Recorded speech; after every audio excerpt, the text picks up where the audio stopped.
Les mérites du jeûne et ses spécificités. Parmi les mérites du jeûne et ses bénéfices, premier hadith, toutes les œuvres du fils d'Adam lui appartiennent à l'exception du jeûne qui m'appartient et c'est moi qui le rétribue. Le jeûne est une protection contre les péchés. Quand le jour du jeûne arrive, ne commettez pas ni turpitude ni d'obscénité. Si quelqu'un vous insulte ou vous cherche la querelle, dites « Je suis en état de jeûne » 2 fois. Et par celui qui détient l'âme de Mohammed entre ses mains, que l'haleine du jeûneur est plus agréable auprès d'Allah que l'odeur du musc. Pour le jeûneur, il y aura 2 joies qui le réjouiront. Lorsqu'il rompt son jeûne, il se réjouit, et quand il rencontrera son Seigneur, il se réjouira de la récompense de son jeûne. Al-Bukhari et Muslim. Donc, il y a plusieurs mérites et bénéfices par rapport au jeûne. On va se contenter à 2 ou 3. La première, lorsque Allah Ta'ala a dit dans un hadith Qudsi, il a dit toutes les œuvres du fils d'Adam lui appartiennent, à l'exception du jeûne qui m'appartient à moi, Allah Azza wa Jal. On va voir un peu plus loin que ça veut dire ça. Et c'est moi qui le rétribue. C'est moi qui le rétribue. Alors que Allah Ta'ala rétribue toutes les bonnes œuvres. Le jeûne est une protection contre les péchés. Pourquoi? Car quand quelqu'un jeûne, en général, il devient faible. Et quand il devient faible, il ne va pas chercher à faire les péchés, ou là, il est là, dans un coin, en train d'attendre que le jour passe, pour manger. Contrairement à celui qui mange. Quand quelqu'un mange, vous savez, quand il remplit son ventre, maintenant, il veut chanter, il veut danser, il veut je ne sais quoi faire, et il va faire des péchés. Quand le jour du jeûne arrive, ne commettez ni turpitude, ni obscénité. Même si ces choses-là, la turpitude et les obscénités, ne sont pas permises même en dehors du jeûne. Mais pendant le jeûne, on doit s'y éloigner le maximum. Ce maximum. Car on est dans une adoration. On est dans une adoration. C'est pas comme dans les autres jours où on ne jeûne pas. On n'est pas dans l'adoration. On est dans l'adoration quand on prie, quand on fait le dhikr. Mais là, on est dans une adoration, le siyam, depuis le fajr jusqu'au ghurub du soleil. Donc, la personne s'éloigne de tous les péchés au maximum. Si quelqu'un vous insulte, vous cherche la querelle, cherche des problèmes, dites « je suis en état de jeûne ». Mais ça va en diverger sur cette phrase « je suis en état de jeûne ». Est-ce que je la dis en moi-même, c'est-à-dire que je me parle à moi-même dans ma tête ou bien entre mes lèvres, je me dis, je suis en état de jeûne, je ne dois pas faire comme cette personne. Non, cette personne, c'est un jahil. Moi, je suis en état de jeûne. Celui qui est en état de jeûne, il doit être sérieux, il ne doit pas faire comme cette personne. Et d'autres ont dit non, il le dit à la personne. Il lui dit, pour lui rappeler, il lui dit, moi, je suis en état de jeûne. Ça veut dire que si toi aussi tu es en état de jeûne, alors pense à ce que tu es en train de faire. Tu es en train de faire des choses qui ne marchent pas avec le jeûne. Tu cherches la querelle, tu cherches les mashakid. Ce n'est pas comme ça quelqu'un qui jeûne. Il a dit combien qu'il dit ça? 2 fois. 2 fois, ce n'est pas obligé. En arabe, c'est très connu que quand on dit fais cette chose 2 fois, ou là, ça veut dire répète-la. Ça veut dire répète-la. La personne la répète jusqu'à ce que la fitna disparaisse. Ça se calme. Comme Allah Ta'ala dit dans le Coran, farji' al-basara karratayn yanqalib ilayka al-basaru khasi'an wa huwa hasir.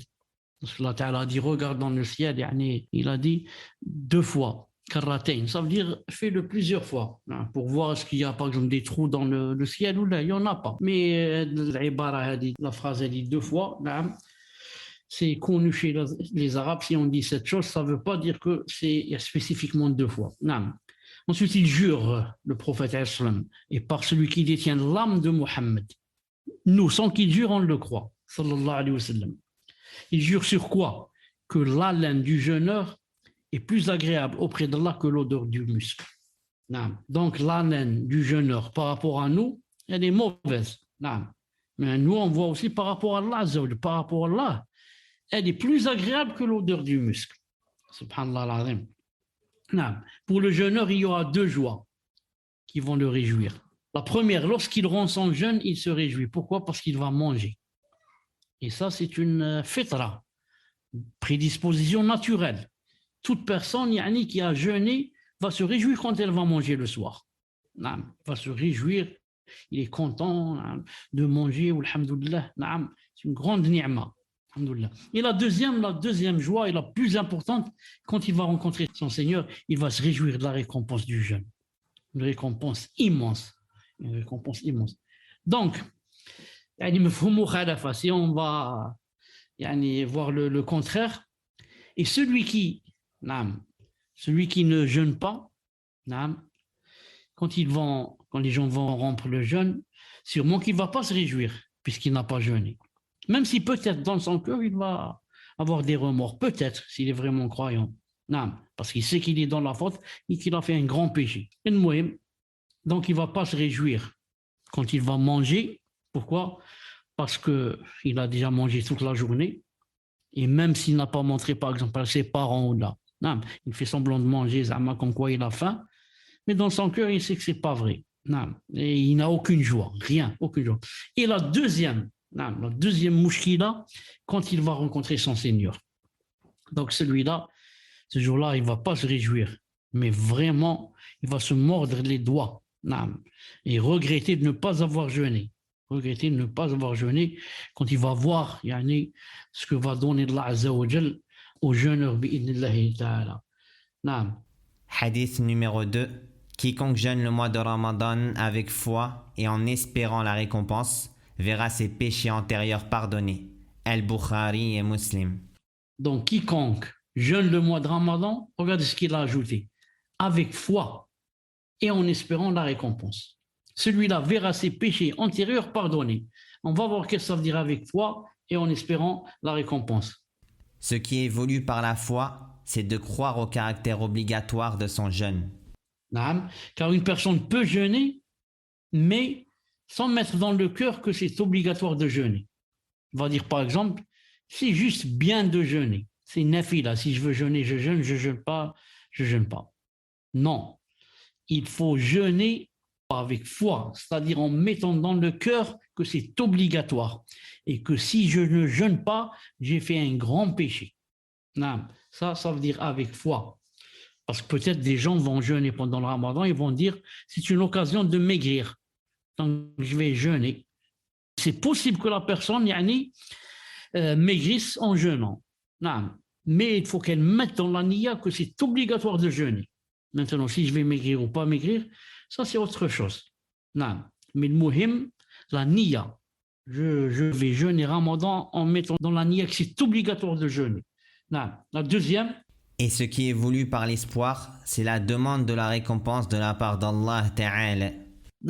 Quand je vais jeûner, il faut deux choses. Je mets dans ma niya que c'est obligatoire. Alhamdoulilah, je suis en train de faire une chose obligatoire. La deuxième, j'attends d'Allah subhanahu wa ta'ala. J'aspire à ce qu'il me donne une récompense, une grande. Donc, il faut jeûner avec cet espoir de la récompense et ne pas être un mutakabbir, quelqu'un mutakabbir de fier et de dire j'ai pas besoin de la récompense. Moi, l'essentiel c'est de jeûner, c'est obligatoire, donc je jeûne, je fais l'obligatoire. Non, j'attends, j'aspire à cette grande récompense qui sera donnée, Inch'Allah Ta'ala, Yawm al-Qiyamah. Troisième hadith. Il n'y a aucun serviteur qui jeûne un jour dans le sentier d'Allah sans qu'Allah n'éloigne son visage de l'enfer de 70 automnes, c'est-à-dire 70 années. Al-Bukhari et Muslim. Il n'y a aucune personne, aucun serviteur qui va jeûner un jour dans le sentier d'Allah Azza wa Jal, c'est-à-dire avec la niya que c'est pour Allah, pas pour les gens, sans qu'Allah Azza wa Jal n'éloigne son visage de l'enfer, 70 ans. Imaginez, 70 ans, c'est combien cette distance? C'est 70 ans à vol d'oiseau, ou bien 70 ans sur un chameau, combien qu'on va traverser pendant 70 ans? Imagine, des milliards peut-être de kilomètres. La personne va être éloignée de l'enfer, ça c'est pour un jour, un seul jour. Qu'en est-il pour ceux qui jeûnent beaucoup? Les lundis, les jeudis, les Ashura, les Arafat, il y en a qui jeûnent comme ça, d'affilée, 4, 5, 6, 7, 8, 9, 10, naam. Allah يبارك. Ça dépend de la personne, ça dépend de sa foi, ça dépend de sa niya. Naam. Mais المهم, يعني le siyam éloigne beaucoup de l'enfer, alhamdoulilah. C'est une grande ni'ma. Naam. Quatrième hadith. Il y a au paradis une porte dite Ar-Rayyan, par laquelle les jeûneurs entreront le jour de la résurrection, et personne d'autre qu'eux ne rentrera par cette porte. On dira alors, où sont les jeûneurs? Ils se lèveront et personne d'autre qu'eux n'y entrera. Quand ils seront tous entrés, on la fermera et personne d'autre n'y entrera. Al-Bukhari et Muslim. Donc il y a au paradis une porte. Non, le paradis a 8 portes, vous savez ça. Et Jahannam a 7 portes. Non. Et certains ont dit par rapport à ça, pourquoi le paradis 8 portes et Jahannam 7 portes, on dit c'est un délire de la grande rahma d'Allah subhanahu wa ta'ala. Regardez, par rapport au paradis, 8, masha'Allah. Et l'enfer seulement 7. Non. Comparé au paradis, il y a moins de portes. Non. Donc c'est le paradis, c'est la rahma d'Allah ta'ala qui est plus grande. Il y a au paradis une porte dite Ar-Rayyan. Ar-Rayyan. En arabe, Ray. Naam.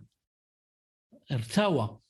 Ray, ça veut dire, attendez, je cherche le mot en français, ça veut dire, si, à peu près, hein, c'est s'abreuver, boire. Il y a le mot Ray.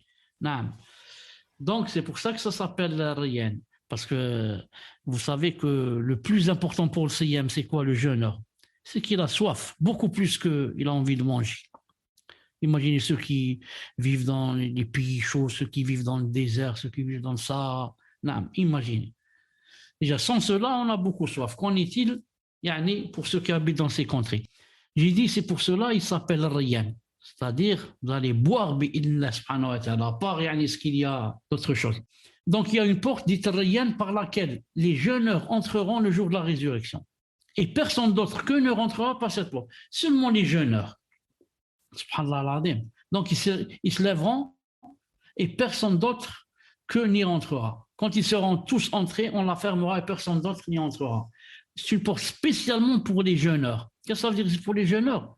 On est tous des jeûneurs. Tous les musulmans sont des jeûneurs. S'il veut dire par là le ramadan. Non, on va dire les jeûneurs. Plus que le ramadan. C'est-à-dire, ils sont connus pour être des gens qui jeûnent beaucoup. C'est pour ça que chaque porte, des fois, il y a la porte des jeûneurs, la porte, par exemple, des moussallin, la porte des prieurs, la porte des moudjahidines. Et comme ça, c'est d'après la personne, parce que vous savez, chaque personne a une chose qu'elle fait beaucoup plus que les autres choses. Je donne un exemple, c'est tout ça, c'est pas vrai ce que je vais dire. Par exemple, moi, je jeûne beaucoup. Lundi, jeudi, beaucoup de jours comme ça. C'est pas vrai entre parenthèses, mais je vous dis pas. Celui-là va te rappeler par la porte des jeûneurs. Il y a l'autre, ou alors moi toujours, par exemple, je suis quelqu'un qui prie beaucoup de nafila. Je vais être appelé par la porte des prieurs. Je prie beaucoup. Et comme ça, il y a une autre personne qui fait beaucoup de sadaqa. Elle va être appelée par la porte de ceux qui font l'aumône. Et comme ça. Chaque personne, Inch'Allah Ta'ala, a bien sûr une chose sur laquelle elle penche beaucoup et qu'elle fait beaucoup. Donc ici, il parle de ceux qui jeûnent beaucoup. Alors ceux qui ne jeûnent pas beaucoup ne vont pas entrer par cette porte Rayyan. Mais Inch'Allah Ta'ala, ils rentreront par d'autres portes. Et quelqu'un qui va rentrer par toutes les portes, ou alors les 8 portes, c'est Abu Bakr Siddiq radiyallahu ta'ala anhu. Comme l'a dit, le hadith authentique du prophète sallallahu alayhi wa sallam, quand Abu Bakr lui a dit, Ya Rasulallah, et qui par exemple va rentrer par les 8 portes, il lui a dit, j'espère que tu seras de ceux qui y rentrent. Quand il a dit alayhi sallam, j'espère, Inch'Allah ta'ala, ça veut dire que Abu Bakr sera parmi ceux qui rentreront ou qui rentreront par toutes les portes, Inch'Allah ta'ala. Naam. 5e hadith. Le jeûne et le Coran intercéderont en faveur du fidèle serviteur au jour de la résurrection. Le jeûne dira, Ô Seigneur, je l'ai empêché durant la journée de se nourrir et de goûter au plaisir. Laisse-moi donc intercéder en sa faveur. Le Coran dira, je l'ai empêché de dormir durant la nuit. Permets-moi d'intercéder en sa faveur. Sahih al-Targhib wa al-Tarhib. Donc le jeûne et le Coran viendront Yawm al-Qiyamah sous une forme comme ça visible. Alors que maintenant, bien sûr, le Coran et le jeûne ne sont pas des choses visibles. Non. Le Coran, c'est la parole d'Allah subhanahu wa ta'ala. Ils viendront comme ça, en forme visible, et ils vont intercéder en faveur du serviteur. Qu'est-ce qu'ils vont dire? Le jeune va dire, ô Seigneur, je l'ai empêché, c'est celui qui a jeûné, durant la journée de se nourrir et de goûter au plaisir. Laisse-moi donc intercéder en sa faveur. Si la personne avait voulu ne pas jeûner, qui la contraindrait? Qui? Quelqu'un va me forcer avec un revolver sur la tempe pour que je jeûne. Donc, moi, je vais délaisser la nourriture et tous les autres plaisirs pour le visage d'Allah subhanahu wa ta'ala. Donc, le jeûne va venir sous une forme comme ça qui parle, qui va dire, Ya Rab, il a délaissé pendant la journée tous ses plaisirs et il n'a pas mangé, il n'a pas bu à cause de moi. Alors, laisse-moi donc intercéder en sa faveur. Et bien sûr, Allah Ta'ala va accepter son intercession. Aussi le Coran. Le Coran va dire, je l'ai empêché de dormir la nuit. Donc, regardez le Coran. Qu'est-ce qu'on doit faire avec le Coran? C'est de lire seulement? Non. C'est de le lire pendant la nuit ou de prier avec. C'est pour ça qu'il va dire quoi le Coran? Je l'ai empêché de dormir durant la nuit.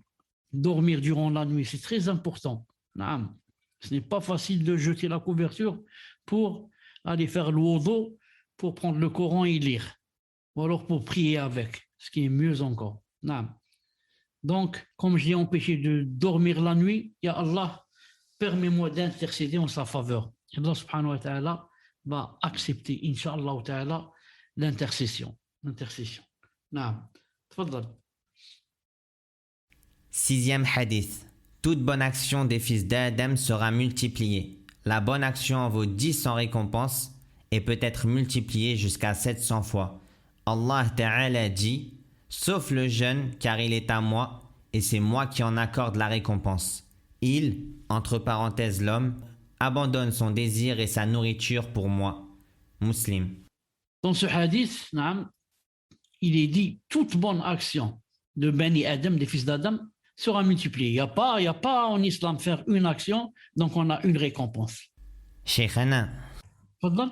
Naam Cheikh, hier lors du cours en arabe, vous avez donné une faïda très moufida sur pourquoi le Coran n'a pas dit Ya Rab.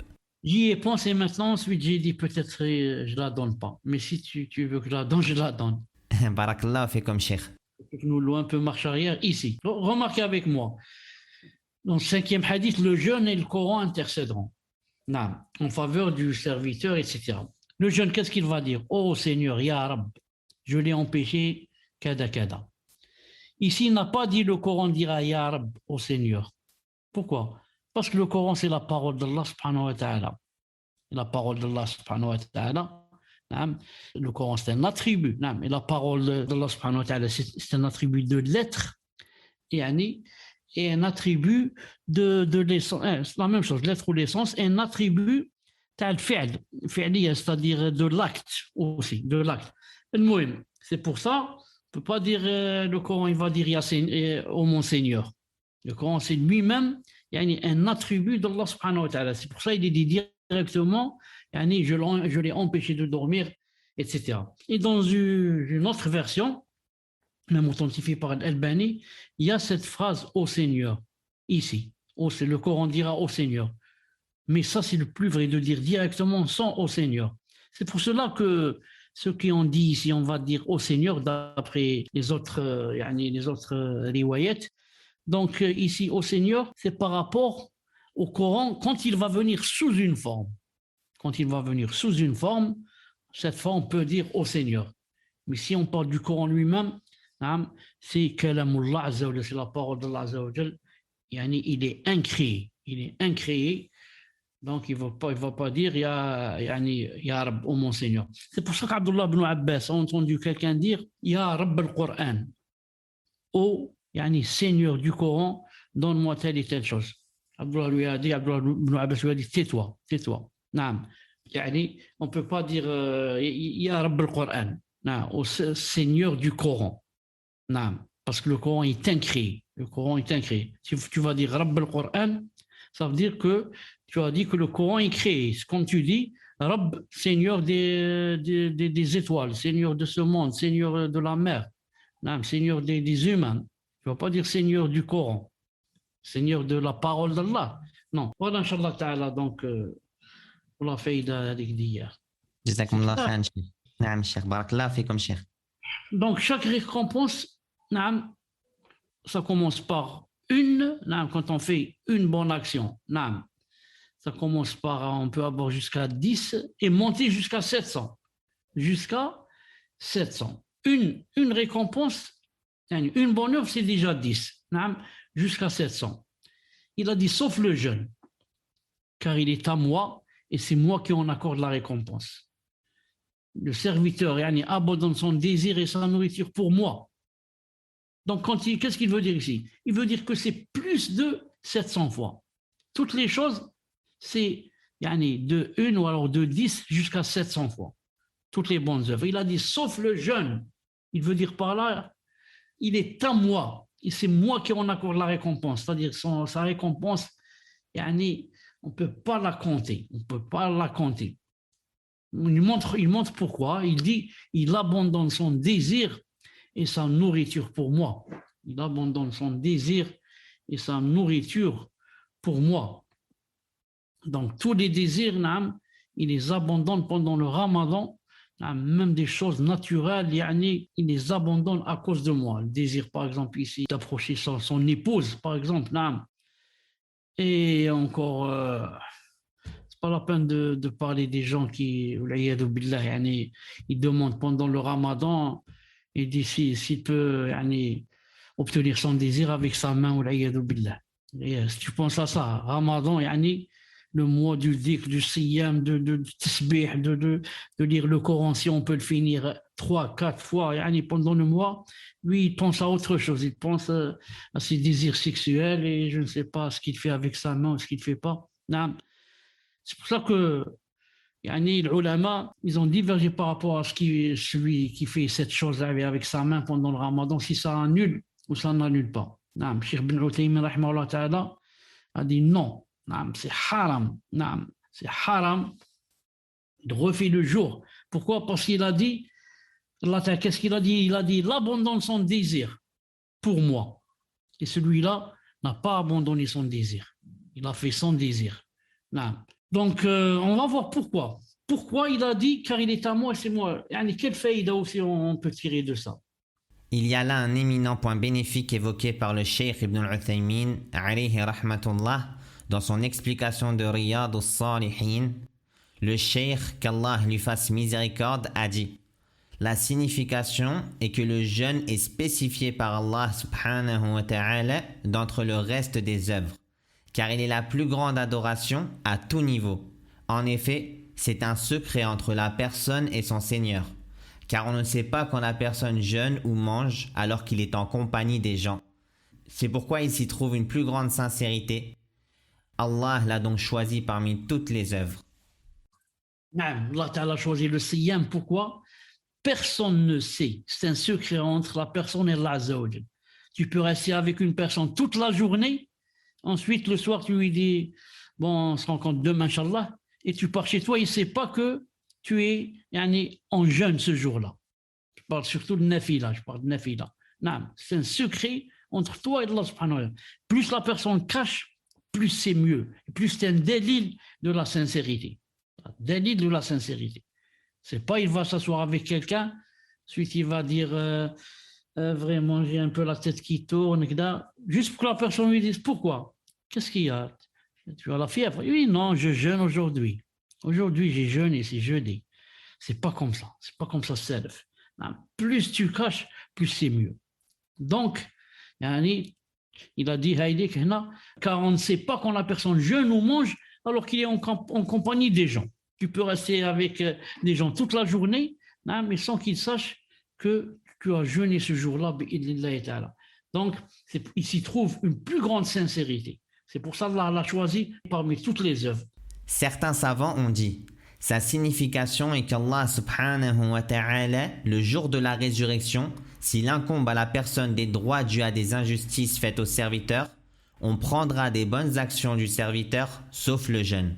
On n'en prendra rien, car il est pour Allah Azza wa Jal et il n'est pas pour l'être humain. Cela est une bonne signification, à savoir que le salaire du jeûne est entièrement délivré à celui qui l'a fait et qu'on n'en prendra rien pour régler les droits dus aux injustices faites aux créatures.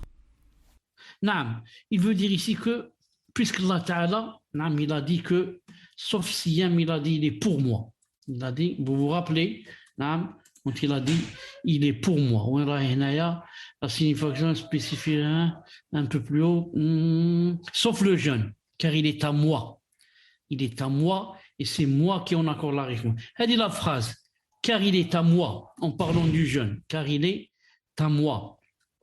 Qu'est-ce que ça veut dire? Certains savants ont dit que Yom al-Qiyamah, vous savez que Yom al-Qiyamah, si on a fait des injustices par exemple, Yom al-Qiyamah, avant de rentrer au paradis, la personne doit donner par exemple ce qu'elle a fait, doit payer, si on veut dire, ses dettes. Et elle va payer avec quoi? Elle va payer avec quoi? En donnant les hasanat, en donnant les bonnes œuvres à la personne qui a été lésée et qui a été escroquée ou trompée ou le muhim.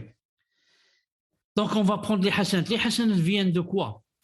Les hasanat viennent de la salat que tu as prié, nafila, viennent des aumônes que tu as faites, viennent des bonnes paroles, viennent. Donc de tout cela, on va prendre ta salat, de tes aumônes, on va prendre.